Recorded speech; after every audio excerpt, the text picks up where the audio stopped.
أعوذ بالله من الشيطان الرجيم. بسم الله الرحمن الرحيم.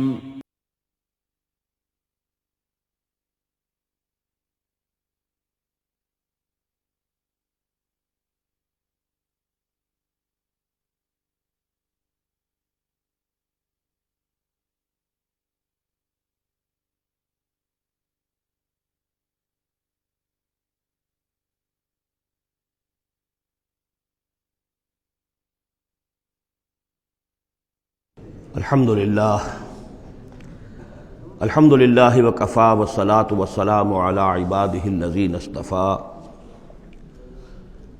خصوصاً علی افضلہم وخاتم النبیین محمد الامین وعلی آلہ وصحبہ اجمعین. اما بعد فقد قال اللہ تبارک وتعالی کما ورد فی سورۃ الصافات: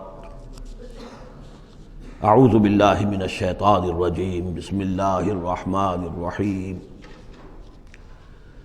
قال قائل منہم انی کان لی قرین یقول ائنک لمن المصدقین اذا متنا وکنا ترابا وعظاما ائنا لمدینون.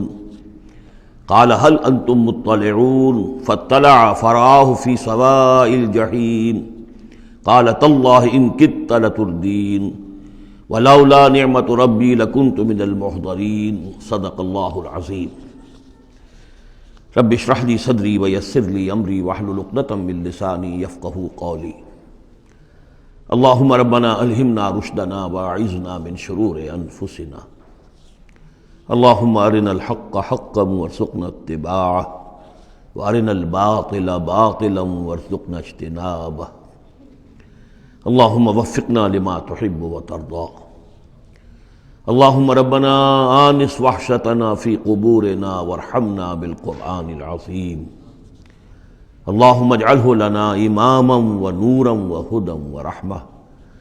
اللہم ذکرنا منہ ما نسینا وعلمنا منہ ما جہلنا وارزقنا تلاوتہ آناء اللیل واطراف النہار واجعلہ لنا حجۃ یا رب العالمین آمین.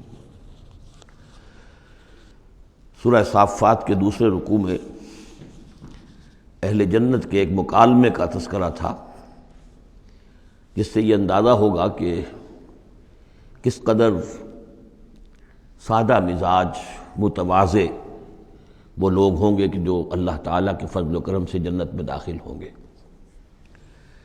قال قائل منہم، ان میں سے ایک کہے گا کہنے والا، انی کان لی قرین، یہ اہل جنت ہیں، آپس میں گفتگو کر رہے ہیں، میرا ایک ساتھی تھا، دوست تھا. یقول انک لمن المصدقین، مصدقین وہ مجھ سے کہا کرتا تھا کہ تمہیں کیا ہو گیا ہے، تم رسول کی تصدیق کر رہے ہو؟ کتنی بے تکی بات ہے، اور تم تصدیق کر رہے ہو محمد کی صلی اللہ علیہ وسلم. اذا متنا وکنا ترابا وعظاما ائنا لمدینون، کیا جب ہم مر جائیں گے اور ہم ہو جائیں گے مٹی اور ہڈیاں بھی گڑی سلی ہوں گی اور سڑی گلی ہوں گی، اور یہ کہ مٹی، باقی جسم تو مٹی بن چکا ہوگا، تو کیا پھر ہمیں کوئی جزا ملے گی، بدلہ ملے گا؟ قال هل انتم مطلعون، تو کہے گا وہ کوئی کہنے والا کہ کیا تم لوگ دیکھنا چاہتے ہو، جھانک کر دیکھو گے؟ تمہارا وہ دوست جو تمہیں گمراہ کرنے کی کوشش کرتا تھا وہ کہاں ہے، کس حال میں ہے، دیکھنا چاہو گے؟ یعنی اہل جنت کے لیے یہ اہتمام بھی کیا جائے گا. فاطلع، تو وہ جھانک کر دیکھے گا، فرآہ فی سواء الجحیم، تو دیکھے گا اس کو جہنم کے، دوزخ کے گویا کہ بیچوں بیچ اس کی تہ میں. قال، وہ کہے گا، تاللہ ان کدت لتردین، خدا کی قسم تم تو قریب تھے کہ مجھے بھی برباد کرتے، مجھے بھی گراتے یہاں. یعنی یہ تو اللہ کا بڑا فضل ہوا کہ میں نے تمہاری باتوں پر زیادہ دھیان نہیں دیا، اور جو بات میرے دل کو لگ گئی تھی، جو بات مجھے بھلی لگی تھی، جس کی گواہی میری قلب کی گہرائیوں سے برآمد ہوئی، میرے دل نے جس کو حق جانا میں نے اسے قبول کیا. ورنہ یہ کہ تم تو تلے ہوئے تھے کہ جس طرح تم تباہ ہوئے ہو اسی طرح مجھے بھی اس جہنم کے گڑھے میں اپنے ساتھ لے کر گرتے. ولولا نعمت ربی لکنت من المحضرین، اور اگر میرے رب کی نعمت مجھ پر نہ ہوتی، احسان نہ ہوتا، انعام نہ ہوتا، یہ تو اللہ کا فضل ہے میرے پروردگار کا، تو میں بھی ہو جاتا انہی لوگوں میں سے جو یہاں پکڑے ہوئے آئے ہیں گرفتار ہو کر اور اس جہنم کے حوالے کر دیے گئے۔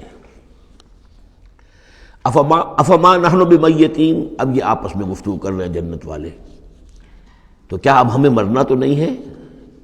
کیا اب ہمیں نہیں مرنا ہے؟ یعنی اب جنت میں آ کر تو ہم یہاں مستقل رہیں گے نا۔ وہ میں کہہ رہا تھا آپ سے کہ کس قدر سادہ مزاج کے لوگ ہوں گے، اور ان کے اندر کوئی تعلی نہیں ہوگی کہ ہم نے تو بڑی محنت سے جنت کمائی ہے، اب تو یہاں ٹھسے سے ہم رہیں گے اور ہمیشہ ہمیش رہیں گے۔ ان کے دلوں کی کیفیت اب بھی یہ ہے۔ افما نحن بمیتین الا موتتنا الاولی وما نحن بمعذبین، تو کیا اب ہمیں کوئی موت نہیں آئے گی سوائے اس موت کے کہ جو آ چکی ہے؟ وما نحن بمعذبین، اور اب تو ہم مطمئن ہو جائیں کہ کسی عذاب وغیرہ کا کھٹکا نہیں ہے، کہیں اور کوئی پکڑ، کوئی اور حساب کتاب، کوئی اور چھلنی تو ابھی نہیں لگنی ہے۔ وما نحن بمعذبین، اور ہمیں تو کوئی عذاب نہیں دیا جائے گا۔ ان ھذا لہو الفوز العظیم، یقیناً یہ تو پھر بہت بڑی کامیابی ہے۔ لمثل ھذا فلیعمل العاملون، بس عمل کرنے والوں کو ایسی چیز کے لیے عمل کرنا چاہیے، اس انجام تک پہنچنے کی کوشش کرنی چاہیے۔ یہ ہے وہ انجام کہ جو اہل جنت کا ہوگا، اور اس انجام کو اپنے سامنے رکھ کر ہر محنت کرنے والا، عامل تو سب ہیں، بھاگ دوڑ تو سب کر رہے ہیں، دنیا پیش نظر ہے، دنیا بھی بغیر بھاگ دوڑ کے تو نہیں ملتی، محنت ہوتی ہے، دن رات کی ہوتی ہے، خون پسینہ ایک کر کے دنیا ملتی ہے۔ لیکن یہ ہے کہ اصل میں یہ خون پسینہ جو ہے انسان کا وہ اتنا قیمتی ہے کہ اس کے عوض تو یہ جنت حاصل کرنی چاہیے، نہ یہ کہ محض دنیا کی چند روزہ زندگی کے عیش و آرام اور صرف اس کی زیبائش و آرائش۔ اذالک خیر نزلا ام شجرۃ الزقوم، بھلا یہ کیفیت بہتر ہوگی، یہ انجام بہتر ہوگا، یا وہ ایک مہمان نوازی کے اعتبار سے نزل، پہلی مہمان نوازی، ام شجرۃ الزقوم، یا زقوم کا درخت بہتر ہوگا کہ جو جہنمیوں کو دیا جائے گا، ان کا جو ناشتہ ہوگا وہ زقوم سے ہوگا۔ انا جعلناها فتنۃ للظالمین، ہم نے اس درخت کو ظالموں کے لیے، کافروں کے لیے فتنہ بنا دیا۔ اس کا ذکر آ چکا ہے سورہ بنی اسرائیل میں کہ یہ جو درخت ہے زقوم، قرآن کہتا ہے کہ جنت جہنم میں ہوگا، جہنم تو آگ کی جگہ ہے، تو وہاں درخت کیسے ہو جائے گا؟ کہاں درخت کہاں آگ؟ تو ہم نے اس کو فتنہ بنا دیا ہے۔ وہ لوگ سب ساری چیزیں جو ہے اس دنیا کے قوانین پر قیاس کر رہے ہیں، اس عالم کے قوانین یہ نہیں ہے، اس قوانین اور ہیں۔ یہاں کی آگ تو ایک دفعہ جلا دیتی ہے تو انسان مر جاتا ہے، وہاں کی وہ آگ جلائے گی لیکن مرنے نہیں دے گی۔ یہاں کھال جھلس گئی تو پھر کوئی لمبی چوڑی جو ہے وہ پلاسٹک سرجری کی جائے تو شاید دوبارہ کچھ ہو جائے، ورنہ یہ کہ خود بخود تو نہیں آ جائے گی۔ لیکن وہاں یہ ہے کہ جیسے ہی کھال جھلس جائے گی اور کھال اللہ تعالیٰ ان کو عطا کر دے گا۔ تو وہاں کے نوامیس، وہاں کے قوانین، وہاں کے جو بھی لاز ہیں وہ مختلف ہیں یہاں کے قوانین سے۔ انا جعلناها فتنۃ للظالمین انها شجرۃ تخرج فی اصل الجحیم، وہ ایک درخت ہے کہ جو جہنم کے بالکل تہ میں سے ابھرے گا، نکلے گا۔ طلعها کانہ رؤوس الشیاطین، اور اس کے گابھے ایسے ہوں گے، خوشے ایسے ہوں گے جیسے شیطانوں کے سر ہیں، یعنی کوئی بہت ہی خوفناک قسم کے اور بہت بدنما۔ فَإِنَّهُمْ لَآكِلُونَ مِنْهَا، پھر یہ جو جہنمی ہے یہ کھائیں گے اس میں سے مجبور ہو کر۔ ویسے انسان اس کو دیکھنا تک پسند نہیں کرے گا، اس میں اس قدر کراہت ہوگی، لیکن یہ کہ چونکہ بھوک کی شدت ہوگی تو وہ کھائیں گے، منہ ماریں گے اس میں۔ فَمَالِئُونَ مِنْهَا الْبُطُونَ، اور اس سے اپنے پیٹوں کو بھریں گے۔ ثُمَّ إِنَّ لَهُمْ عَلَيْهَا لَشَوْبًا مِّنْ حَمِيمٍ، پھر جب اندر سے وہ کھولے گا اور پیاس کی طلب ہوگی تو پھر انہیں ایسا پانی دیا جائے گا کھولتا ہوا پینے کے لیے کہ جس میں پیپ کی ملاوٹ ہوگی، پیپ ملایا گیا ہوگا، لَشَوْبًا مِّنْ حَمِيمٍ۔ ثُمَّ إِنَّ مَرْجِعَهُمْ لَإِلَى الْجَحِيمِ، پھر یہ تو ابھی ابتدائی ہو گئی نا، جو ان کی مہمان نوازی جو ہے ابتدا میں ہو رہی ہے، اور اس کے بعد پھر ان کو لوٹا دیا جائے گا جہنم میں۔ انہم الفوا آباہم ضالین، یہ وہ لوگ ہیں جنہوں نے اپنے آباء و اجداد کو پایا گمراہ، بھٹکا ہوا، اب انہی کے اوپر انہوں نے انہی کے نقش پا پر چلنا شروع کر دیا۔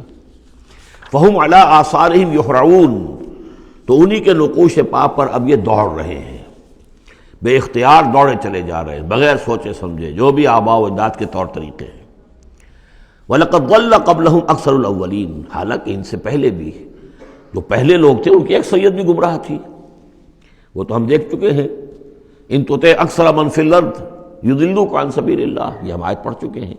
اگر تم زمین میں بسنے والوں کی اکثریت کی پیروی کرو گے تو وہ تو تمہیں گمراہ کر کے چھوڑے گی. پھر یہ آیت بھی سورہ یوسف میں آ چکی ہے، وَمَا يُؤْمِنُ أَكْثَرُهُم بِاللَّهِ إِلَّا وَهُمْ مُشْرِكُونَ، کہ ان کی اکثریت جو ہے اللہ پر ایمان نہیں رکھتی مگر کسی نہ کسی نوع کے شرک کے ساتھ.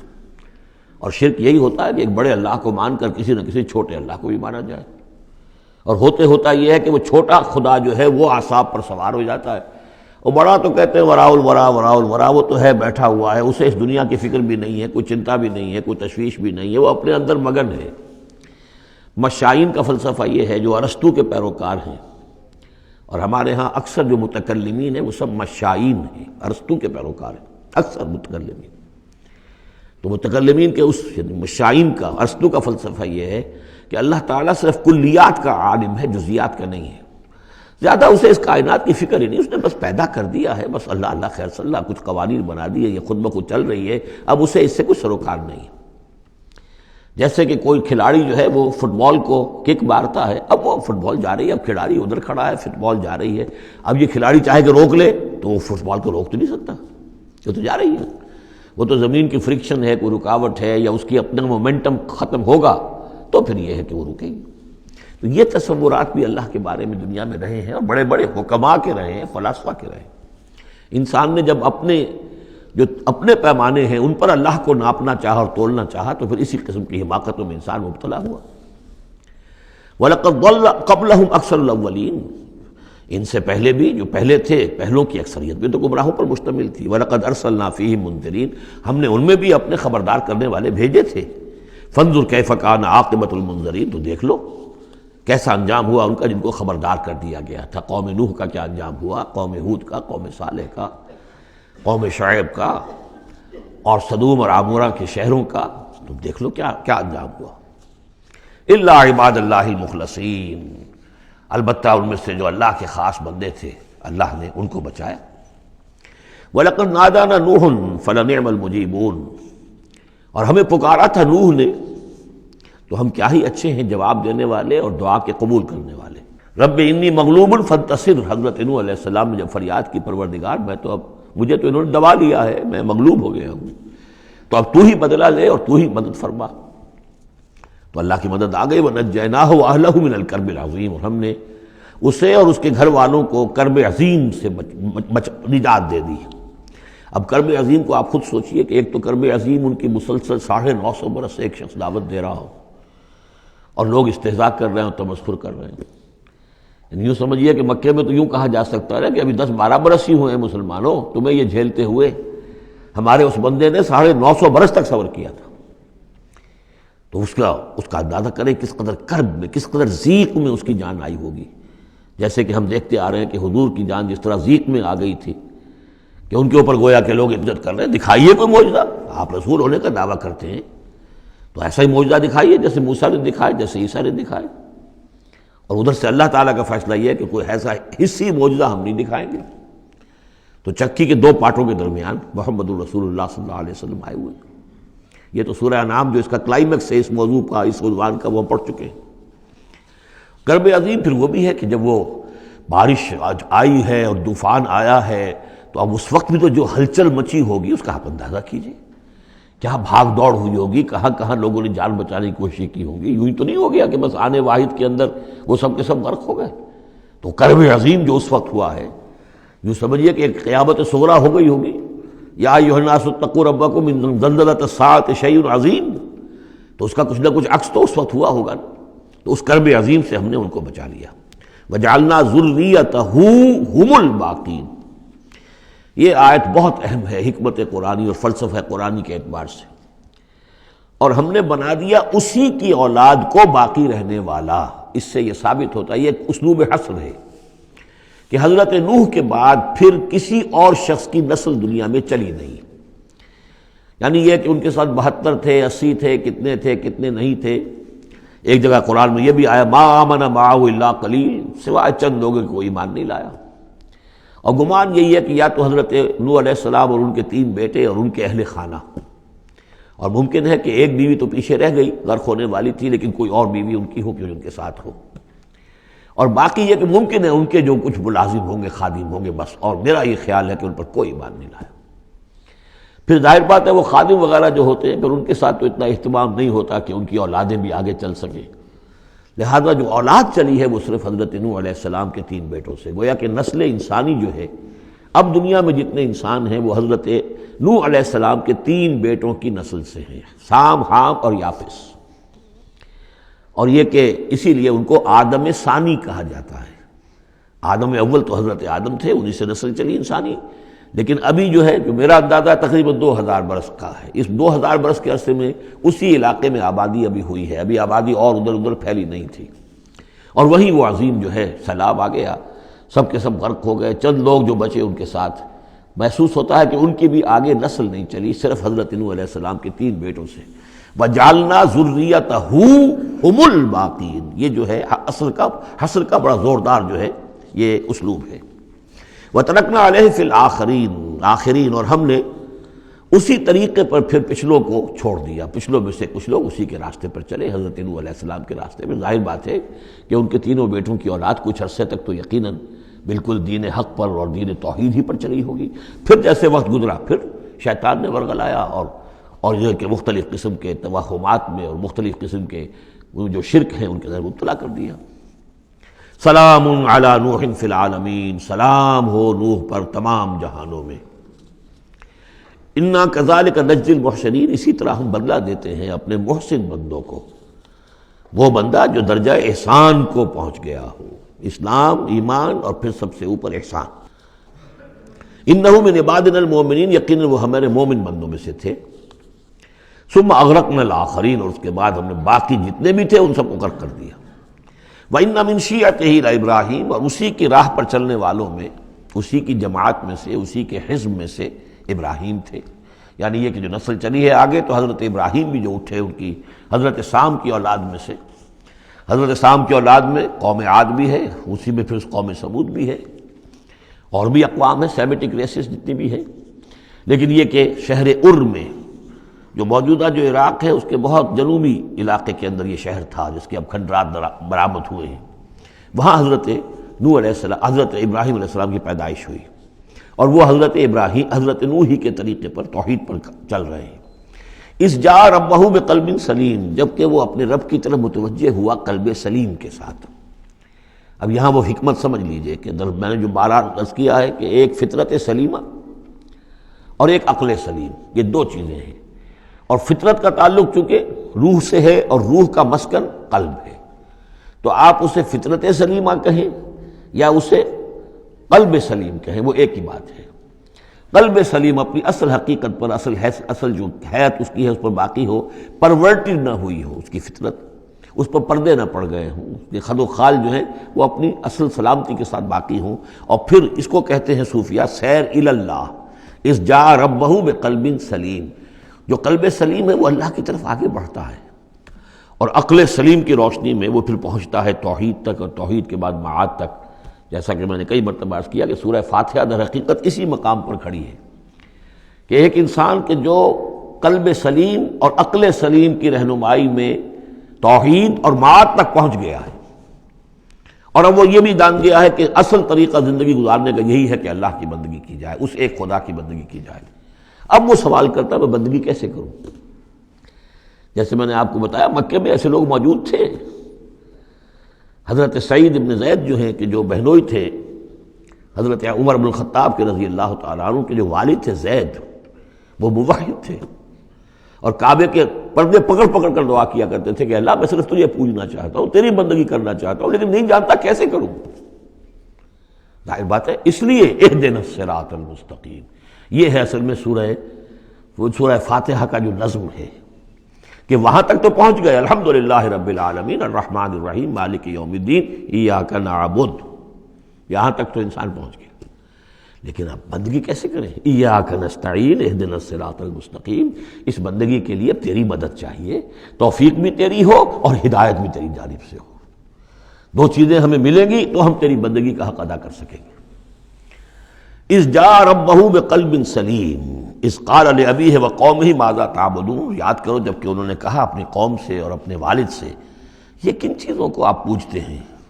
ائفکن آلہۃ دون اللہ تریدون، کیا اللہ کے سوا یہ آپ کے من گھڑت قسم کے افک ہے، یہ تو گھڑی ہوئی چیزیں ہیں جن کو کہ اللہ کے خلاف اللہ کے سوا آپ نے گھڑ لیا ہے، آپ ان کو چاہتے ہیں، وہ محبوب اور مطلوب ہو گئے تریدون۔ اب دیکھیے یہ وہی ہے ضعف طالب و مطلوب، تم کس کا تم طالب ہو، کس مطلوب کون سا تمہارا، یہ تمہارے مطلوب ہے۔ ائفکن آلہۃ دون اللہ تریدون فما ظنکم برب العالمین، تو تمہارا کیا گمان ہے اس ہستی کے بارے میں جو تمام جہانوں کی مالک ہے اور پروردگار ہے۔ فنظر نظرۃ فی النجوم، پھر انہوں نے ذرا ایک نگاہ ڈالی ستاروں میں، گویا کہ یہ تاثر دیا کہ یہ ستارہ شناسی کے ذریعے سے کچھ معلوم کرنا چاہ رہے ہیں، اور پھر کہا فقال انی سقیم، میں تو بیمار ہوں یا بیمار ہونے والا ہوں، میری طبیعت کچھ ٹھیک نہیں ہے، یا یہ کہ مجھے اندیشہ ہے کہ مجھے کوئی بیماری آنے والی ہے۔ اصل میں وہی جیسا کہ میں پہلے عرض کر چکا ہوں، یہ مضمون آ چکا ہے 2 مرتبہ پہلے قرآن میں، کہ بت پرستی بھی تھی وہاں اور ستارہ پرستی بھی تھی، اور کوئی ایسا ان کا سالانہ کوئی ستارہ پرستی کا جشن تھا، جیسے جنم اشٹمی کا میلہ ہوتا ہے ہندوؤں میں، کہ سب کے سب شہر سے باہر نکل کر کسی ستارے کی پرستش کیا کرتے تھے۔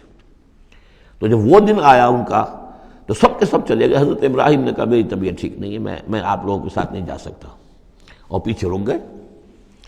فنظر نظرۃ فی النجوم، انہوں نے ذرا ستاروں میں نگاہ دوڑائی اور کہا قال انی سقیم، میری طبیعت ٹھیک نہیں ہے، یا میری طبیعت جو ہے خراب ہونے والی ہے۔ فتولوا عنہ مدبرین، تو وہ اسے چھوڑ کر وہ چلے گئے، پیٹھ موڑ کر چلے گئے، اور جا کر انہوں نے وہ اپنے جو بھی جشن تھا، جو بھی پوجا پاٹ تھی وہ کی۔ فراغ الی آلہتہم، پھر جا گھسا وہ ان کے معبودوں میں۔ فقال الا تاکلون، اب وہاں ظاہر بات ہے حلوہ مانڈا رکھا ہوگا، بتوں کے سامنے چڑھاوے چڑھے ہوئے ہوں گے، تو حضرت ابراہیم پوچھتے ہیں کیا ہو گیا آپ حضرات کو، کھاتے کیوں نہیں، تناول کیوں نہیں فرماتے؟ یہ جو کچھ آپ کے پوجنے والوں نے لا کر نذرانہ رکھا ہوا ہے یہاں پر، الا تاکلون، کھاتے کیوں نہیں کھاتے آپ؟ فراغ علیہم ضربا بالیمین ما لکم لا تنطقون، اور کیا بات ہے، بات بھی نہیں کرتے، جواب بھی نہیں دیتے۔ فراغ علیہم ضربا، پھر ایک ضرب کے ساتھ پل پڑا ان پر، ایک ضرب کے ساتھ اپنے داہنے ہاتھ سے پوری قوت سے۔ فاقبلوا الیہ یزفون، باقی تفاصیل کو قرآن درمیان میں چھوڑ جاتا ہے، اب وہ سب کے سب چورا ہو گئے، ایک کو چھوڑ دیا صرف جو سب سے بڑا تھا۔ اب اس کے بعد جب وہ لوگ آئے ہوں گے اور جو قیامتیں صغرا نہیں بلکہ کبرا وہ تو اس وقت ہو گئی ہوگی شہر کے اندر کہ ہمارے یہ معبودوں کے ساتھ کیا کیا، کس نے کیا ہے۔ فاقبلوا الیہ یزفون، تو گھبراتے ہوئے دوڑے ہوئے ان کی طرف آئے۔ قال تعبدون ما تنحتون، اب انہوں نے پھر اب ان کے ساتھ مباحثہ کہہ لیجئے، مناظرہ کہہ لیجئے، بغیر کسی خوف کے، اتعبدون ما تنحتون، کیا آپ لوگ پوجتے ہیں ان چیزوں کو جنہوں خود تراشتے ہیں اپنے ہاتھ سے؟ واللہ خلقکم وما تعملون، یہ آیت بھی حکمت قرآنی اور فلسفہ قرآنی کے اعتبار سے بہت اہم ہے، جبکہ اللہ نے تمہیں بھی بنایا ہے اور تمہارا عمل جو ہے اس کا بھی پیدا کرنے والا اللہ ہے۔ اس پر اہل سنت کا یہ عقیدہ ہے کہ انسان کاسب عمل تو ہے، خالق عمل نہیں ہے۔ یعنی میں نے ارادہ کیا کہ میں یہ پیالہ اٹھاؤں، اس ارادہ کرنے کا معاملہ تو میرا ہے، اور اسی کی بنا پر اگر یہ ارادہ نیک ہے تو جزا، اور غلط ہے تو سزا۔ باقی یہ اٹھا سکنا اس کا، یہ میرے بس کا روگ نہیں ہے جب تک کہ اذن رب نہ ہو، اس لیے کہ نہ معلوم کتنی فورسز آف نیچر ہیں جو اس میں انوالوڈ ہیں، کتنا پریشر ہوا کا اس کے اوپر ہے، پھر یہ کہ میرا اپنا جسمانی نظام جو ہے کہ میرے دماغ کا فیصلہ میرے ہاتھوں تک کنوے کرنے والے جو وہ الیکٹرک وائر ہیں اندر، وہ وائرنگ میں کوئی گڑبڑ ہو جائے کہیں، لیکن یہ ساری چیزیں جو ہوتی ہیں تو اعمال کا خالق اللہ ہے، کاسب انسان ہے۔ واللہ خلقکم وما تعملون، یہاں خاص طور پر یہ اس لیے کہا جا رہا ہے کہ تم نے تراشے ہیں نا یہ، تو تم جو کچھ کرتے ہو اپنے ہاتھوں سے، تمہارے جو اعمال ہوتے ہیں ان کا خالق بھی اللہ ہے۔ قالوا ابنوا له بنيانا فالقوه في الجحيم، انہوں نے کہا اس کے لیے ذرا ایک بڑا الاؤ بناؤ، بڑی عمارت تعمیر کرو، اور پھر اس کو ایک جہنم کے اندر جھونک دو، آگ کے اندر ڈال دو۔ فارادوا به كيدا فجعلناهم الاسفلين، تو انہوں نے اس کے ساتھ اس پر ایک داؤ آزمایا تھا، لیکن ہم نے انہی کو کر دیا نیچے، یعنی وہ شکست خوردہ۔ یہ میں اس کی وضاحت کر چکا ہوں پہلے کہ داؤ کون سا تھا۔ یہ داؤ یہ تھا کہ انہیں توقع یہ تھی کہ اب جب بہرحال الاؤ بن رہا ہے، اس میں آگ دکھائی جا رہی ہے، تو حضرت ابراہیم کے علم میں آ رہا ہے، یا ہو سکتا ہے دیکھ بھی رہے ہوں، تو انہیں توقع یہ تھی کہ یہ سارا نشہ ان کا ہرن ہو جائے گا جب یہ دیکھیں گے آگ کو، اور جب گرانے لگیں گے انہیں تو فوراً تائب ہو کر اور ہماری جو بھی ہمارے عقائد ہیں ان میں واپس آ جائیں گے، اس لیے کہ یہ آسان کام نہیں ہے۔ یہ ان کی چال تھی کہ یہ آ کر ان کے 14 طبق روشن ہو جائیں گے جب آگ کے کنارے پہ لا کے ان کو کھڑا کیا جائے گا، لیکن وہ تو بے خطر کود پڑا آتش نمرود میں عشق، عقل ہے محو تماشائے لبے بام ابھی۔ تو حضرت ابراہیم علیہ السلام نے جب یہ کچھ کیا اور پھر اللہ نے گل و گلزار بنا دیا اس آگ کو، تو وہ لوگ جو ہے نہایت ناکام اور خائب و خاسر ہوئے۔ وقال انی ذاہب الی ربی سیہدین، اور اب حضرت ابراہیم نے فرمایا کہ میں اپنے رب کی طرف جاتا ہوں، وہ مجھے ہدایت دے گا، یعنی راستہ بتائے گا، یعنی اب ہجرت کر لیں، یہ قانون ہے۔ جب کسی نبی اور رسول کے قتل پر آمادہ ہو، ظاہر بات ہے کہ آمادگی سے کیا آگے بڑھ کر، انہوں تو آمادگی سے بھی آگے نکل گئے، اپنی طرف سے تو ڈال ہی دیا نا آگ میں، اللہ نے بچا لیا اور بات ہے۔ جیسے کہ یہودیوں نے حضرت مسیح کو تو اپنے طور پر تو سولی پر چڑھا دیا، اللہ نے جو کیا وہ علیحدہ بات ہے، اللہ نے معجزے کے طور پر ان کو آسمان پر اٹھا لیا۔ قال انی ذاہب الی ربی سیہدین، میں تو اب اپنے رب کی طرف ہجرت کروں گا اور وہ مجھے راستہ بتائے گا، میں جاؤں کہاں۔ رب حب لی من الصالحین، بہت لمبا راستہ انہیں لینا پڑا ہے، اس لیے کہ یہ عراق اور شام اور فلسطین کے درمیان بہت بڑا صحرا ہے، درمیان میں یہ زیادہ تر جو شرق اردن کا پورا علاقہ بہت زبردست صحرا ہے، یہ تو ادھر سے کوئی جا ہی نہیں سکتا تھا، وہ تو وہی جو دریا کے ساتھ ساتھ جو ہے فرات کے ساتھ ساتھ ہوتے ہوئے اوپر گئے ہیں، ہاران کا علاقہ ہوتا تھا، شمالی شام کا علاقہ، پھر وہاں سے پھر نیچے اترے ہیں اور فلسطین کے علاقے میں پہنچے، بہت لمبا سفر کرنا پڑا۔ وقال انی ذاہب الی ربی سیہدین رب حب لی من الصالحین، اور اب دل سے ایک دعا نکلی، پروردگار مجھے عطا فرما کوئی نیک بیٹا، صالح بیٹا، حب لی مجھے دے، بخش دے۔ فبشرناہ بغلام حلیم، تو ہم نے اسے ایک ایسے بیٹے کی بشارت دی جو حلیم ہے۔ اس لفظ حلیم کے بارے میں ایک بات بہت نوٹ کر لیجئے، یہ قرآن مجید میں صرف اللہ کے لیے آیا ہے یا صرف دو اشخاص کے لیے، حضرت ابراہیم کے لیے اور حضرت اسماعیل کے لیے، تیسری کسی جگہ پر کسی شخصیت کے لیے حلیم کا لفظ نہیں آیا۔ کل 3 مرتبہ آیا ہے غیر اللہ کہہ لیجیے، یعنی باقی تو اللہ کے لیے، حلیم تو وہ تو ہے ہی ہے، بار بار آ رہا ہے، بار بار آ رہا ہے، لیکن اللہ کی یہ شان وہ ہے کہ جو گویا کہ زیادہ عام نہیں ہے لوگوں کے اندر، ورنہ یہ کہ کچھ نہ کچھ عکس ہر چیز کا اللہ کی صفات کا لوگوں میں ہے، لیکن حلم جس کو کہتے ہیں، حضرت ابراہیم کے لیے 2 مرتبہ اور حضرت اسماعیل کے لیے یہاں غلام حلیم۔ اس کے مقابلے میں حضرت اسحاق کے لیے لفظ آتا ہے غلام علیم، علیم اور حلیم، اس کو اچھی طرح نوٹ کر لیجیے، ایک میں علم زیادہ اور انہی سے پھر آگے جو ہے نبوت کا سلسلہ چلا ہے، اور ایک میں حلم زیادہ، وہ حضرت اسماعیل ہے۔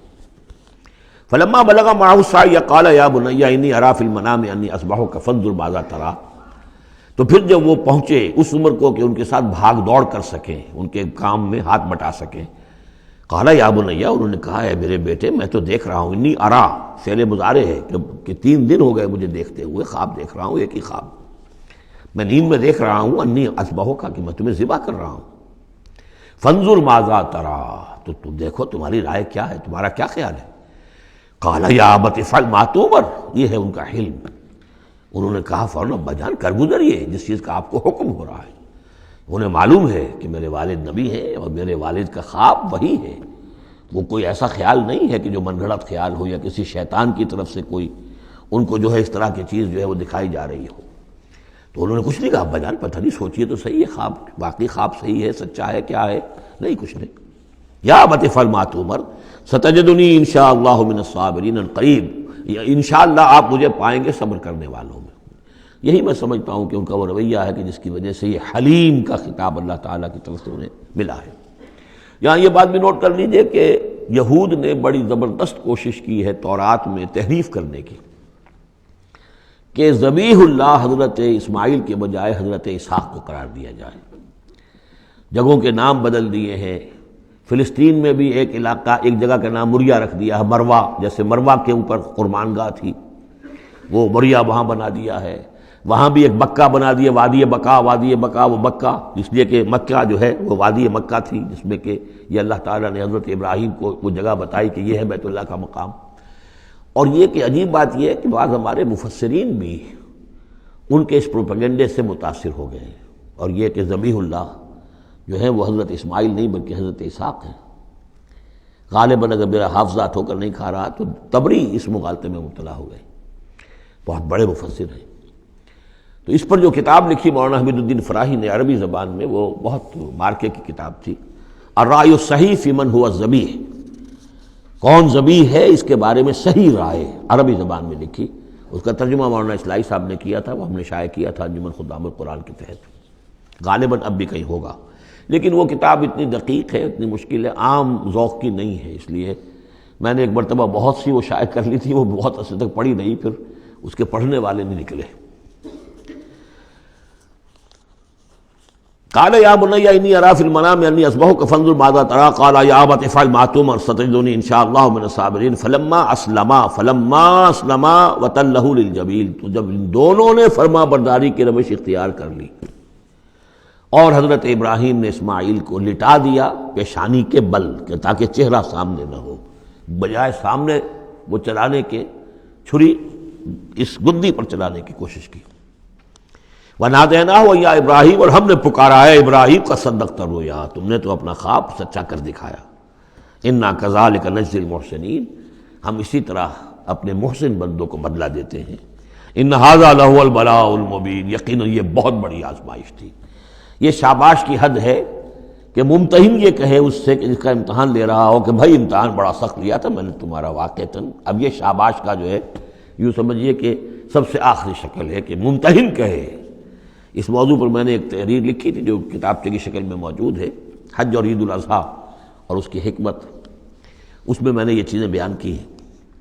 وَفَدَيْنَاهُ بِذِبْحٍ عَظِيمٍ، اور پھر ہم نے اس کی جگہ پر فدیہ ایک ذبح عظیم، جنت کا ایک میڈھا آیا اور وہ اس کی جگہ پر حضرت اسماعیل کی جگہ پر ذبح ہوا، اور اسی کی پھر اب یہ یاد ہے کہ جو بنائی جا رہی ہے قربانی جو ہوتی ہے۔ وَتَرَكْنَا عَلَيْهِ فِي الْآخِرِينَ، اسی پر ہم نے پھر باقی رکھا پچھلوں میں بھی، یعنی اس میں یہ بھی ہو سکتا ہے کہ پوری ملت ابراہیم مراد ہو، جیسے ملت نوح پر ہم نے باقی رکھا کچھ لوگوں کو جن میں سے حضرت ابراہیم بھی تھے، اور یہ بھی کہ اس قربانی کا خاص طور پر جو ہے اس کا ذکر کیا جا رہا ہو۔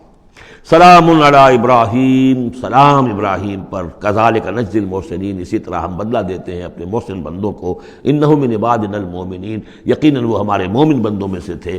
وبشرناہ باسحاق نبیا من الصالحین، اور ہم نے بشارت دی انہیں اسحاق کی کہ جو انبیاء ہی میں کے زمرے میں سے ایک نبی ہوں گے۔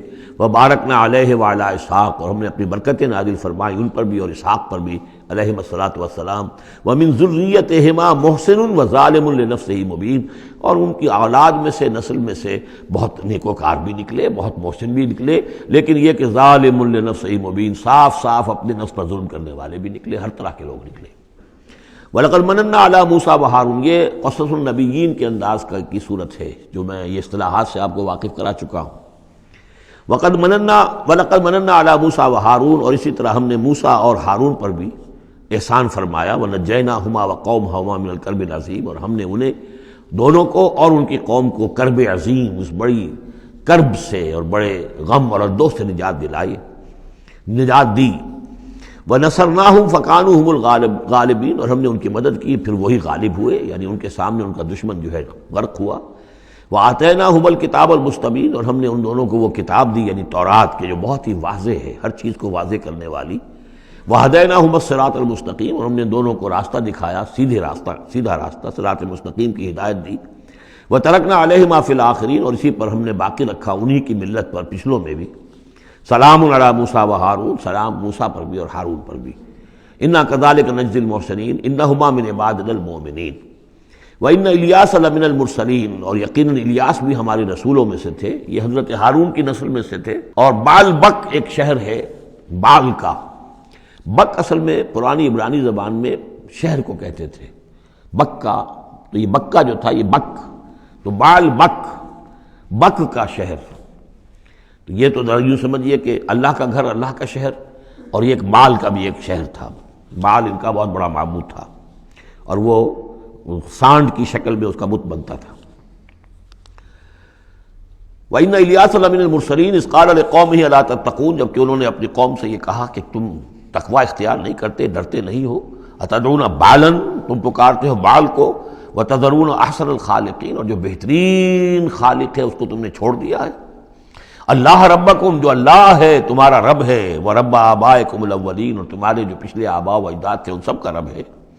فَكَذَّبُوهُ فَإِنَّهُمْ لَمُحْضَرُونَ، تو انہوں نے اس کو جھٹلا دیا اور تو وہ سب کے سب جو ہیں وہ پکڑے ہوئے آئیں گے قیامت کے دن، گرفتار ہو کر حاضر کر دیے جائیں گے، محضر ہوں گے۔ الا عباد اللہ المخلصین، سوائے ان میں سے ان اللہ کے نیک بندوں کے کہ جن کو اللہ نے اپنے لیے خالص کر لیا تھا۔ وَتَرَكْنَا عَلَيْهِ فِي الْآخِرِينَ، اور ہم نے اسی پر پھر باقی رکھا پچھلوں میں بھی، اسی ملت اسی طریقے کا ایک تسلسل چلا آ رہا ہے۔ ان هذه امتکم امۃ واحدۃ، یہ بات دو مرتبہ یہ آیت آ چکی ہے۔ سلام علی الیاسین انا کذالک نجزی المحسنین انہ من عبادنا المؤمنین۔ اب یہ جو بار بار آ رہی ہیں آیتیں، میں ان کا ترجمہ نہیں کر رہا ہوں، اور بہت سادہ بھی ہیں کہ جن کے ترجمے کی ضرورت نہیں ہے۔ وَإِنَّ لُوطًا لَمِنَ الْمُرْسَلِينَ، اور یقیناً لوط بھی رسولوں میں سے تھے۔ اِذْ نَجَّيْنَاهُ وَأَهْلَهُ أَجْمَعِينَ، جبکہ ہم نے اسے بھی نجات دی اور ان کے گھر والوں کو بھی، سب کو۔ اصل میں اس کے سب کی تفصیل قرآن مجید سے تو ایسے معلوم ہوتا ہے کہ خاصا بڑا خاندان ہوگا، خاصا بڑا گھرانہ ہوگا، جن میں سے صرف ایک جو ہے عورت، ان کی بیوی جو تھی وہ رہ گئی پیچھے۔ تورات سے یہ معلوم ہوتا ہے کہ ان کی صرف 2 بیٹیاں تھیں اور کوئی خاندان نہیں تھا، بس یہ وہ اپنی 2 بیٹیوں کو لے کر نکلے ہیں، واللہ عالم۔ قرآن کے بیان سے اندازہ جو ہوتا اہل، تو معلوم ہوتا کہ خاندان جو ہے وہ کسی سائزیبل ہوگا، واللہ عالم۔ الا عجوزا فی الغابرین، سوائے ایک بڑھیا کے جو پیچھے رہنے والوں میں تھی۔ ثم دمرنا الاخرین، پھر ہم نے جڑ سے اکھاڑ کر پٹک دیا پچھلوں کو، باقیوں کو۔ وَإِنَّكُمْ لَتَمُرُّونَ عَلَيْهِمْ مُصْبِحِينَ، اور تم گزرتے ہی ہو صبح کے وقت ان پر سے، یعنی جہاں ان کے کھنڈرات تھے، جس کے بارے میں ابھی حال ہی میں خبر آئی ہے کہ کچھ برٹش جو ہیں آرکیالوجی وغیرہ سے جن کو دلچسپی ہے اور جو اس کے ماہر ہیں، تحقیق کی ہے کہ وہ ڈیڈ سی کے پانی کی سطح کے نیچے اب آثار تلاش کیے جا چکے ہیں اس سدوم اور عمورہ کے، وہ موجود ہیں، اور تورات اور قرآن دونوں کی پوری توثیق ہو گئی ہے۔ انشاءاللہ اب یہ ساری اب حضرت نوح علیہ السلام کی کشتی بھی، وہ بھی لوگوں کی نگاہوں کے سامنے آ جائے گی، اس لیے کہ قرآن کے انداز سے یہ معلوم ہوتا ہے کہ ایک وقت میں وہ بھی ایک بڑی آیت کی حیثیت سے ظاہر ہوگی، اور یہ کہ یہ ساری چیزیں جو لوگوں کے سامنے ایک ثبوت کے طور پر آتی چلی جائیں گی۔ یہ ساری تاریخ جو قرآن بیان کر رہا ہے اور تورات نے بیان کی، صحیح ہے۔ وَإِنَّكُمْ لَتَمُرُّونَ، تم گزرتے ہو، جب تمہارے قافلے جاتے ہیں تو وہاں سے گزر کر جاتے ہو، تم صبح کے وقت بھی اور باللیل، کبھی رات کے وقت بھی۔ افلا تعقلون، تو کیا تم عقل سے کام نہیں لیتے؟ وَإِنَّ يُونُسَ لَمِنَ الْمُرْسَلِينَ، اور یونس بھی اسی طرح اللہ کے رسولوں میں سے تھے۔ اِذْ أَبَقَ إِلَى الْفُلْكِ الْمَشْحُونِ، جبکہ وہ بھاگ کر پہنچا اس کشتی میں کہ جو پہلے ہی سے لدی ہوئی تھی، اس کو چونکہ اپنی قوم کو چھوڑ کر غصے میں بھرے ہوئے، ذهب مغاضبا، یہ ہم پڑھ چکے ہیں، یعنی اپنے قوم کے انکار اور کفر کی وجہ سے اتنا انہیں طیش آیا، اتنا غصہ ہوا، غضبناک ہو کر، بس یہ غلطی ہوئی کہ انہیں انتظار کرنا چاہیے تھا کہ اللہ تعالیٰ کی طرف سے انہیں ایکسپریس پرمیشن ملے، واضح کہ اب ہاں تم اپنی قوم کو چھوڑ کر چلے جاؤ۔ اس کے بغیر رسول اپنی جگہ نہیں چھوڑ سکتا۔ لیکن یہ کہ وہ اس وقت جو ان کے اندر حمیت حق تھی وہ اتنے جوش میں آئی کہ بس ایک بات کا سہو ہو گیا، خطا ہو گئی۔ اب وہ گئے ہیں چھوڑ کر، تو پھر وہ غالباً وہی دجلہ اور فرات میں سے کسی دریا کے اندر کوئی کشتی ہوگی، اس میں یہ سوار ہو گئے۔ فساہم فکان من المدحضین، تو اس کشتی کا کوئی ڈولنے لگی، کوئی معلوم ہوا کہ ڈوب جائے گی، تو انہوں نے یہ کہا ان کے اپنے رواج کے مطابق، یا تو یہ کہ وزن کم کرنے کے اعتبار سے سوچا ہوگا کہ ایک آدمی کو تو یہاں سے اترنا ہوگا ورنہ پوری کشتی ڈوب جائے گی۔ روایات میں یہ بھی آتا ہے کہ انہوں نے سمجھا کہ کوئی غلام بھاگا ہوا آیا ہے اور اس کی وجہ سے ہماری یہ کشتی جو ہے یہ اب یہ ڈوبنے کے قریب آ گئی ہے، تو پھر اس قرآن اندازی کی کہ کون ہے وہ، اور قرآن اندازی میں نام حضرت یونس کا نکلا، تو انہوں نے اٹھا کے انہیں اور وہ دریا میں پھینک دیا۔ فساہما، انہوں نے قرآن ڈالا، فکان من المدحضین، تو وہی ہوا جسے دھکیل دیا گیا دریا کے اندر۔ فالتقمہ الحوت، تو اسے نگل لیا مچھلی نے، کوئی ویل ہوگی بڑی مچھلی، اور آج کل تم آپ کو معلوم ہے جس سائز کی ہوتی ہیں۔ وہو ملیم، اور وہ ملامت زدہ تھے اللہ کی طرف سے۔ اب ظاہر بات ہے کہ جو بھی خطا ہو جاتی ہے اور جتنی بڑی شخصیت ہوتی ہے اس کے بارے میں ان کی چھوٹی سی خطا کے اوپر بھی اللہ کا جو اظہار ہوتا ہے ناراضگی کا، وہ بہت سخت ہوتا ہے۔ جن کے رتبے ہیں سوا، ان کی سوا مشکل ہے ان کے مقامات کے اعتبار سے۔ فلولا انہ کان من المسبحین، تو اگر نہ ہوتے وہ تسبیح کرنے والوں میں سے، لا الہ الا انت سبحانک انی کنت من الظالمین، وہ ہم پڑھ چکے ہیں آیت کریمہ۔ اس کا انہوں نے اس کشتی، اس مچھلی کا معاملہ اللہ نے ایسا خاص بھی رکھا ہوگا کہ کوئی اور ان کو جو ہے وہ ابھی ان کی موت وہاں واقع نہیں ہوئی، اس کے اندر گھٹن کی وجہ سے، اللہ کے اختیار میں سب کچھ ہے، اور وہ وہاں زندہ بھی رہے اور تسبیح کرتے رہے۔ فلبث فی بطنہ الی یوم یبعثون، للبث، تو وہ رہتا، اگر وہ نہ ہوتا مسبحین میں سے، تسبیح نہ کرتا، یہ آیہ کریمہ کا ورد وہاں نہ انہوں نے کیا ہوتا، تو یہ کہ وہ پھر رہتا اسی کشتی اسی مچھلی کے پیٹ میں یوم یبعثون قیامت تک، وہیں سے ان کا بعث بعد الموت ہوتا۔ فنبذناہ بالعراء، لیکن یہ کہ انہوں نے چونکہ اللہ سے اپنی معافی چاہی اور استغفار کیا، لا الہ الا انت سبحانک انی کنت من الظالمین، تو اللہ تعالیٰ نے ان کو اس نے مچھلی کو حکم دیا اور مچھلی نے اسے بالعراء، ایک چٹیل میدان میں کہیں اگل دیا، اور جا کر وہ ایک ساحل کے پر کسی پر چٹیل میدان کے اوپر وہ ڈال دیے گئے۔ وہو سقیم، حالت ان کی خستہ تھی، مچھلی کے پیٹ میں رہے ہیں تو کوئی ڈائجسٹیو جوسز وغیرہ نے آخر کھال وال کو جو کچھ کیا ہوگا، بہت خستہ حالت کے اندر وہ مچھلی نے اگل دیا، اب وہ چٹیل میدان پر پڑے ہیں۔ اب یہ جو ہے فَأَنبَتْنَا عَلَيْهِ شَجَرَةً مِّن يَقْطِين، تو ہم نے اس پر ایک یقطین کا درخت اگا دیا۔ اس کی مجھے اس سے پہلے کئی تفاسیر میں تو نہیں ملی ہے بات، لیکن ہمارے ہاں ایک صاحب یہی کراچی میں، ان کا انتقال ہوا چند سال پہلے، احمد الدین مارہروی، یہ محکمہ تعلیم سے متعلق تھے، اللہ تعالیٰ ان پر اپنی رحمت نازل فرمائے۔ تو وہ محکمہ تعلیم میں کبھی رہے ہیں مکران کے علاقے میں، تو ان کا وہاں ایک بیل ہوتی ہے، اگین کہتے ہیں، اگین، یہ یعنی بلوچوں کے ہاں، ان مکرانیوں کے ہاں اس کا نام اگین ہے، اور وہ بیل ایسی ہے کہ جس کے پتے بڑے بڑے ہوتے ہیں اور وہ زمین میں پھیلتی جاتی ہے، اور اس کی اندر کچھ ایسا انسیکٹیسائیڈ ہے، کوئی ایسی چیز ہے، ریپیلنٹ ہے، کہ کوئی جو ہے حشرات الارض اس کے قریب نہیں آتے۔ تو اللہ تعالیٰ نے وہ اگین کا درخت جو ہے، اچھا یقطین جو ہے، اب وہ قاف گاف بنتا ہے، وہ تو آپ کو معلوم ہے پورے سعودی عرب میں بھی قاف جو ہے قم کو وہ گم ہی کہتے ہیں، تو یقطین سے یگین، یگین سے اگین وہ بن گیا ہوگا، تو وہ اب بھی موجود ہے وہ پودا، وہ ایک بیل کی طرح پھیلتا ہے، اور اس کا جو ہے جیسے ہمارے یہاں گھیا ہوتا ہے، گول گھیا، اس قسم کا اس کا پھل ہوتا ہے، بہت میٹھا، وہ اس میں لگتا ہے۔ تو اللہ تعالیٰ نے ان کے لیے گویا کہ انتظام کر دیا کہ یہ یہاں پڑے ہیں تو ان کے زخم وغیرہ ٹھیک ہوں، کھال صحیح ہو، لہٰذا ان کے اوپر کوئی جو ہے حشرات الارض ان کے اوپر حملہ آور نہ ہو جائیں، کوئی بیکٹیریا نہ آ جائیں، تو وہ چیز ریپیلنٹ جو ہے وہ اس کے اندر موجود تھی اگین کے اندر۔ وَأَنبَتْنَا عَلَيْهِ شَجَرَةً مِّن يَقْطِين، ہم نے یقطین کی ایک بیل اس کے اوپر اگا دی، اب اس کا سایہ بھی ہو گیا، دھوپ سے بھی بچت ہو گئی، اور وہاں پڑے پڑے ہی وہ جو پھل جو ہوگا اس کا، کہ جو اس اندر مٹھاس بھی تھی اور غذا بھی دے رہی ہے، تو وہاں سے ان کو وہ پھل بھی اللہ نے دے دیا۔ وَأَرْسَلْنَاهُ إِلَىٰ مِائَةِ أَلْفٍ أَوْ يَزِيدُونَ، پھر ہم نے انہیں ٹھیک کر کے یعنی صحت یاب کر کے پھر ہم نے انہیں بھیج دیا 1,00,000 انسانوں کی طرف۔ آیا یہ اپنی ہی قوم کی طرف واپس آئے ہیں یا کسی اور قوم کی طرف بھیجے گئے، یہ یقین کے ساتھ معلوم نہیں ہے، لیکن یہ کہ پھر انہیں، اور غالباً یہی ہے اغلب کہ اپنی ہی قوم کے پاس واپس آ گئے، جن کا کہ عذاب ٹل گیا تھا، حالانکہ عذاب کے آثار شروع ہو چکے تھے، لیکن سورہ یونس میں ہم پڑھ چکے ہیں، ایک ہی یہ واقعہ ہوا ہے تاریخ میں کہ عذاب کے آثار شروع ہونے کے بعد کوئی قوم توبہ کرے اور اس کی توبہ قبول ہو جائے، اور یہ کہ عذاب الہی ٹل جائے۔ فَأَرْسَلْنَاهُ إِلَىٰ مِائَةِ أَلْفٍ أَوْ يَزِيدُونَ، تو ہم نے 1,00,000 کے آدمی اور ان سے بھی کچھ زیادہ کی طرف انہیں بھیجا۔ فَآمَنُوا فَمَتَّعْنَاهُمْ إِلَىٰ حِينٍ، تو وہ ایمان لے آئے اور ہم نے پھر انہیں دنیا کا سامان متاع دنیاوی عطا کیا ایک خاص وقت تک کے لیے، یعنی یہ فریش لیز آف ایگزسٹنس، ایک نئی ان کو مہلت دے دی بقا کی۔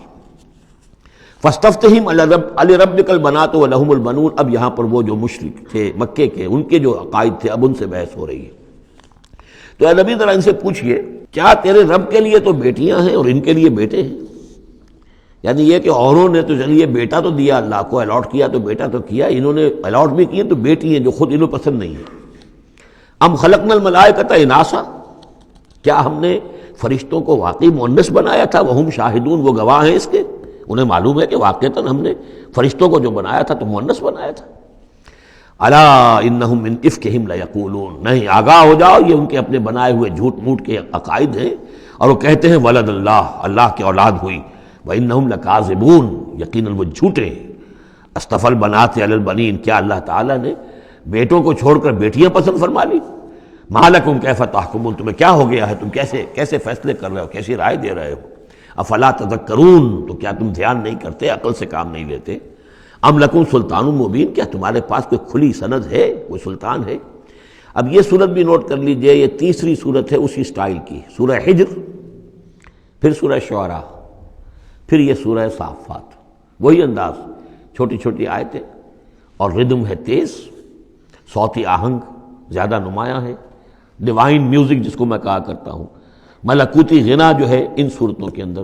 تو یہ بھی ابتدائی دور کی صورتوں میں سے ہے۔ ایسا محسوس ہوتا ہے کہ اللہ تعالیٰ نے مکی صورتوں کے ہر گروپ کے اندر ایک جو ہے ابتدائی زمانے کی صورت جو ہے وہ شامل کر دی، اور اس کا جو حکمت میری سمجھ میں اب تک آئی ہے واللہ عالم، کوئی اور بڑی حکمت بھی ہو سکتی ہے جو ہمارے علم میں ابھی نہ آئی ہو، لیکن یہ کہ تاکہ مونوٹنی نہ رہے بلکہ مضامین کے اندر تنوع پیدا ہو جائے۔ لیکن ظاہر بات ہے کہ اب ایک آدمی پڑھ رہا ہے قرآن مجید، فرض کیجئے ایک شخص جو ہے ایک پارہ روزانہ پڑھتا ہے، تب اس میں یہ ہے کہ اس کے سامنے مضامین ایسے نہ ہوں کہ بس وہ کئی دن تک متواتر ایک ہی قسم کے مضامین میں رہے، بلکہ یہ کہ پھر بدل کر عدل کر مضامین آتے چلے جائیں۔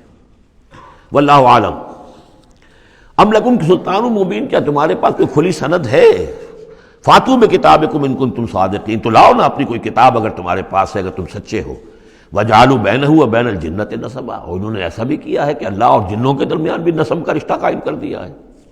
وَلَقَدْ عَلِمَتِ الْجِنَّةُ وَإِنَّهُمْ لَمُحْضَرُونَ، اور جنوں کو خوب معلوم ہے کہ انہیں تو گرفتار کر کے پیش کیا جائے گا، سب کے سب جو ہیں حاضر کیے جائیں گے۔ سبحان اللہ عما یصفون، اللہ پاک ہے ان تمام چیزوں سے جو یہ بیان کر رہے ہیں۔ الا عباد اللہ المخلصین، سوائے اللہ کے وہ بندے، وہ جنات میں بھی ہوں گے انسانوں میں بھی ہوں گے، اللہ تعالیٰ جنہیں اپنے لیے خالص کر لیتا ہے۔ فَإِنَّكُمْ وَمَا تَعْبُدُونَ، تو تم اور وہ کہ جن کو تم پوجتے ہو، وَمَا أَنْتُمْ عَلَيْهِ بِفَاتِنِينَ، اور کسی کو اس کے ہاتھ سے بہکا کر نہیں لے سکتے، الا من هو صال الجحیم، سوائے اس کے کہ جو خود گرنے والا ہے جہنم کے اندر۔ وَمَا مِنَّا إِلَّا لَهُ مَقَامٌ مَعْلُوم، اب یہ جو ہے یہاں پر جو اس صورت کے شروع کا معاملہ تھا اس کے ساتھ اب جڑ کر یہ بات آ رہی، وَالصَّافَّاتِ صَفًّا فَالزَّاجِرَاتِ زَجْرًا فَالتَّالِيَاتِ ذِكْرًا، وہ فرشتے جو صفیں باندھ کر حاضر رہتے ہیں اللہ کے حضور میں، پھر جس کو حکم ہوتا ہے عذاب الہی کہیں بھیجنے کا تو وہ ڈانٹتا ہے، اور اس کی چنگھاڑ جو ہے اسی سے وہ پھر قومیں اور بستیاں ہلاک ہوتی ہیں۔ فالتالیات ذکرًا، جن کو حکم ہوتا ہے وہ اللہ کے ذکر کی تلاوت کرتے ہوئے اللہ کے نبیوں تک اس کو پہنچاتے ہیں پیغامات کو۔ اب وہاں ان کی طرف سے وما منا الا لہ مقام معلوم، ہم میں سے کوئی نہیں ہے، یہ فرشتوں کی طرف سے کہا جا رہا ہے، مگر یہ کہ اس کا ایک ٹھکانہ مقرر ہے۔ دربار میں کوئی 5000 ہے، کوئی 10,000 ہے، کوئی 30,000 ہے، ایسے ہر ایک کا ایک مقام معلوم ہے، مرتبہ مقام معین ہے۔ ملائکہ مقربین ہے، ملائے اعلیٰ ہے، ملائکہ دنیا ہے، ملائکہ اسفل ہیں، یہ سب کے سب ہیں۔ وما منا الا لہ مقام معلوم وانا لنحن الصافون، اور ہم تو سب کے سب صفیں باندھے ہوئے مستعد کھڑے ہوتے ہیں۔ وانا لنحن المسبحون، اور یقیناً ہم تو سب کے سب تسبیح کرنے والے ہیں پروردگار کی۔ وَإِن كَانُوا لَيَقُولُونَ لَوْ أَنَّ عِندَنَا ذِكْرًا مِّنَ الْأَوَّلِينَ لَكُنَّا عِبَادَ اللَّهِ الْمُخْلَصِينَ، اور یہ لوگ تو کہا کرتے تھے، بہت زور دے کر کہتے تھے، قسمیں کھا کر کہتے تھے، اگر جیسا کہ پہلوں کے پاس ذکر آیا تھا اگر ہمارے پاس بھی آیا ہوتا، لَوْ أَنَّ عِندَنَا ذِكْرًا مِّنَ الْأَوَّلِينَ لَكُنَّا عِبَادَ اللَّهِ الْمُخْلَصِينَ، تو ہم تو سب کے سب اللہ کے بڑے نیک اور مخلص بندے بن گئے ہوتے۔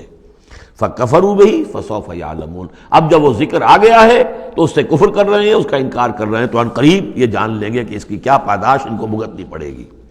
وَلَقَدْ سَبَقَتْ كَلِمَتُنَا لِعِبَادِنَا الْمُرْسَلِينَ، یہ آیات بھی بہت اہم ہے فلسفہ قرآن کے اعتبار سے۔ رسولوں اور نبیوں میں ایک بنیادی فرق یہ ہے، نبی کے لیے لازم نہیں ہے کہ اللہ کی مدد آئے اور اسے غلبہ دیا جائے، نبی قتل بھی ہو سکتے ہیں، حضرت یحییٰ قتل ہو گئے، حضرت زکریا قتل ہو گئے، لیکن رسول کو قتل نہیں کیا جا سکتا، رسول مغلوب نہیں ہوگا۔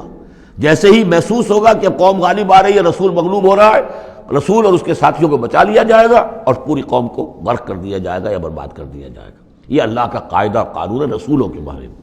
وَلَقَدْ سَبَقَتْ كَلِمَتُنَا لِعِبَادِنَا الْمُرْسَلِينَ، یہ بات تو ہماری پہلے سے طے شدہ ہے اپنے ان بندوں کے لیے کہ جن کو ہم رسول بنا کر بھیجتے ہیں، عبادنا المرسلین، انہم لہم المنصورون، یقیناً ان کی مدد کی جائے گی۔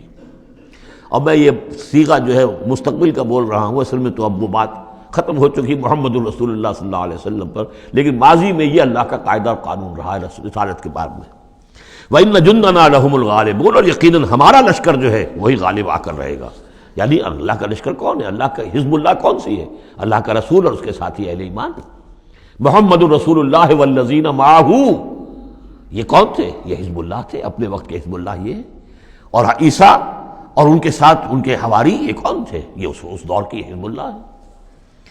فَتَوَلَّ عَنْهُمْ حَتَّىٰ حِينٍ، تو اے نبی ذرا آپ رخ پھیر لیجئے ان سے ایک وقت تک کے لیے، آپ زیادہ ان کی یہ استہزاء کریں، تمسخر کریں، آپ پرواہ نہ کریں، آپ اپنا رخ ہی پھیر لیجئے۔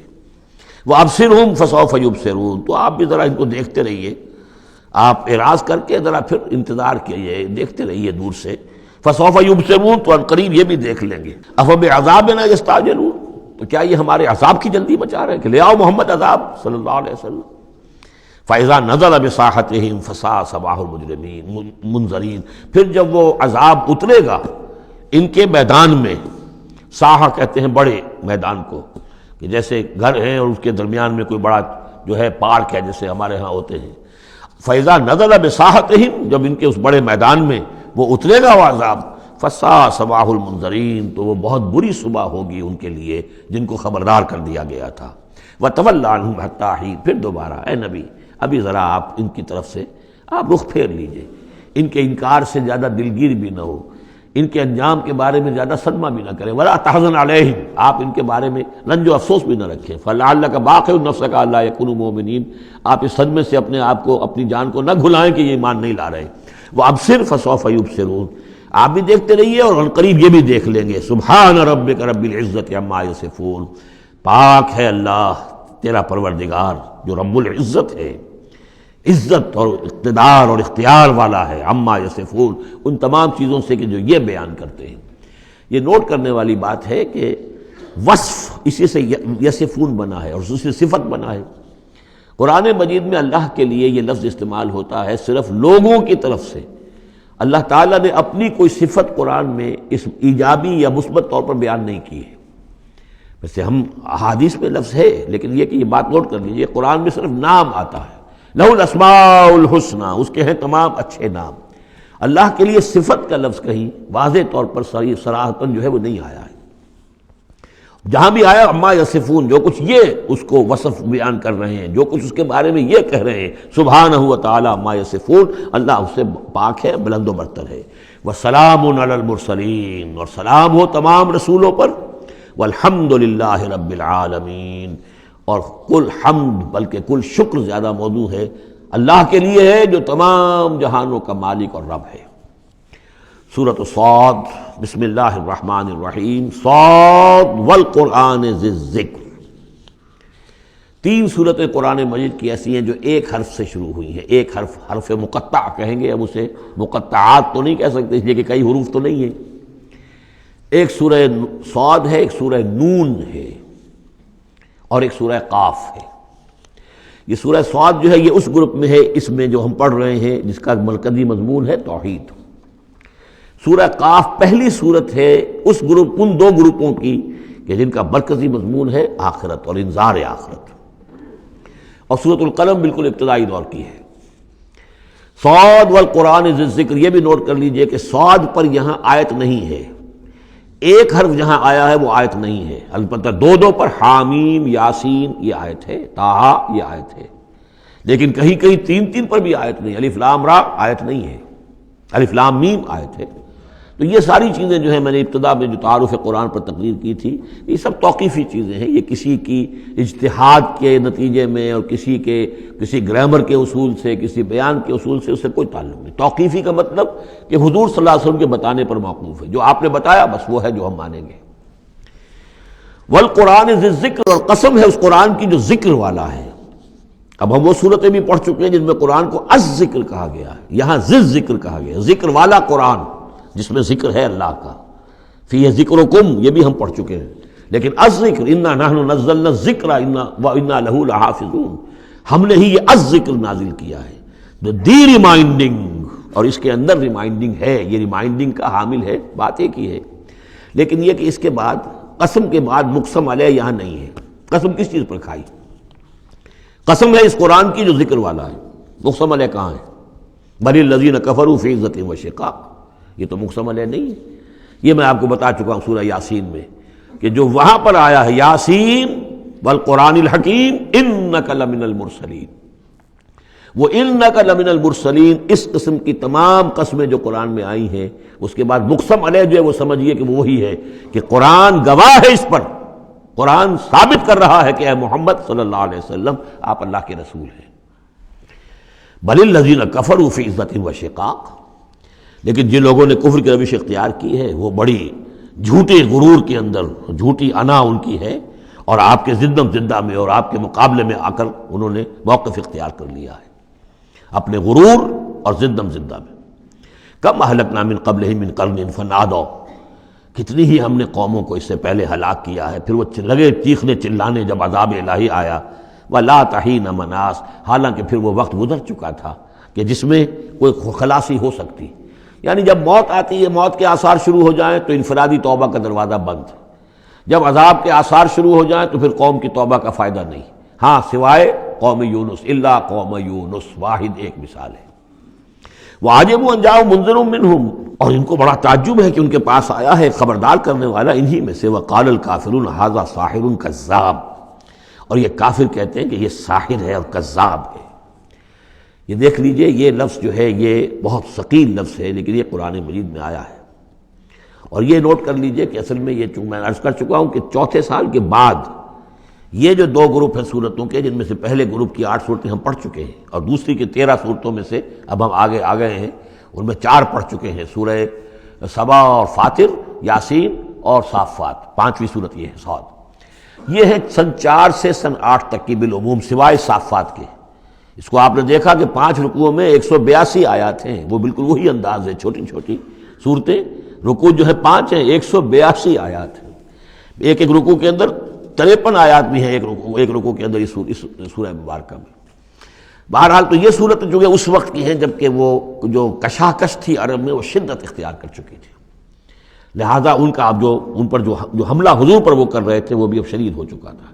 ابتدائی دور میں صرف کہا تھا مجنون، معلوم ہوتا ہے کوئی ان کا دماغی توازن ٹھیک نہیں رہا، کسی نے ہمدردانہ بھی کہا کہ معلوم ہوتا ہے کہ کچھ، جیسے ہم بھی کبھی کہتے ہیں کہ کوئی شخص چلا کشی کرتا تھا، کوئی خشکی چڑھ گئی ہے، کیا ہو گیا ہے، اس طرح کا معاملہ ہو گیا ہے، یہ جایا کرتے تھے، بیٹھتے تھے وہاں غار حرا میں، پتہ نہیں کوئی آشیب آ گیا ہے یا کیا ہوا ہے۔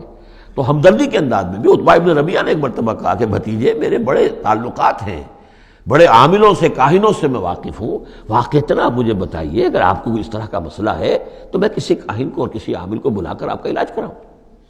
تو کچھ ہمدردی بھی تھی، کچھ ویسے استہزاء بھی تھا، کچھ تمسخر بھی تھا، لیکن یہ کہ وہ انداز اور تھا۔ اب جو آ کر انداز ہو گیا، انہیں یہ خطرہ ہو گیا تھا کہ یہ تو بہت شدید ہمارے لیے اب جو صورتحال ہے، یہ تو اب یہ آندھی بن گئی ہے، ہم نے سمجھا تھا مشت غبار ہی ہے، بس یہ ایک ریت کی ایک مٹھی ہے اور کچھ نہیں ہے، یہ تو ایک آندھی بن گئی، جھکڑ بن گیا، لہذا اس کا راستہ روکنا ضروری ہے۔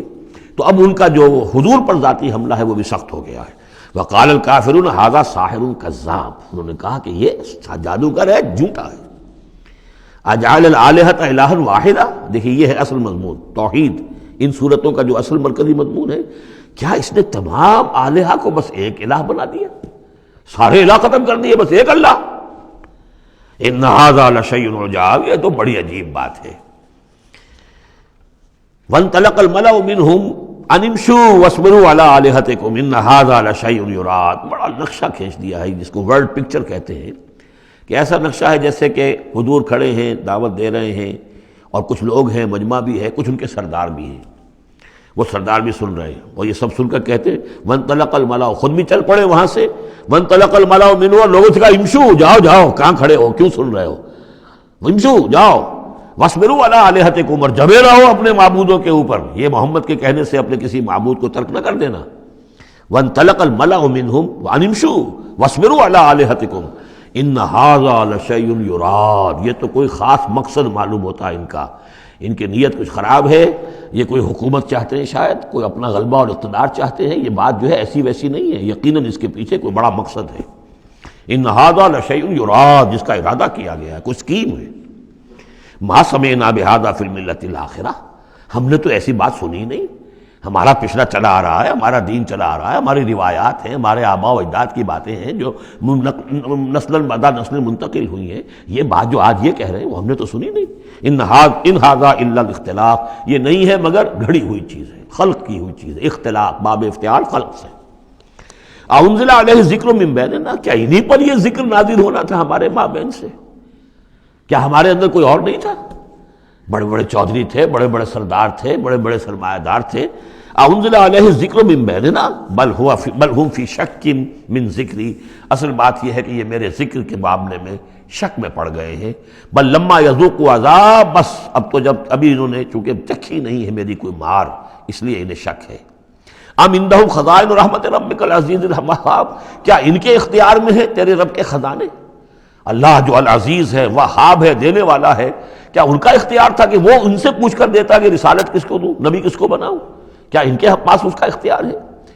ام عندہم خزائن رحمت ربک العزیز الوہاب ام لہم ملک السماوات والارض وما بینہما فلیرتقوا فی الاسباب، تو کیا ان کے پاس ہے پادشاہی آسمانوں اور زمین کی، اور جو ان کے دونوں کے مابین ہے ان سب کی، فلیرتقوا فی الاسباب، تو چاہیے کہ پھر رسیاں تان کر آسمان پر چڑھیں۔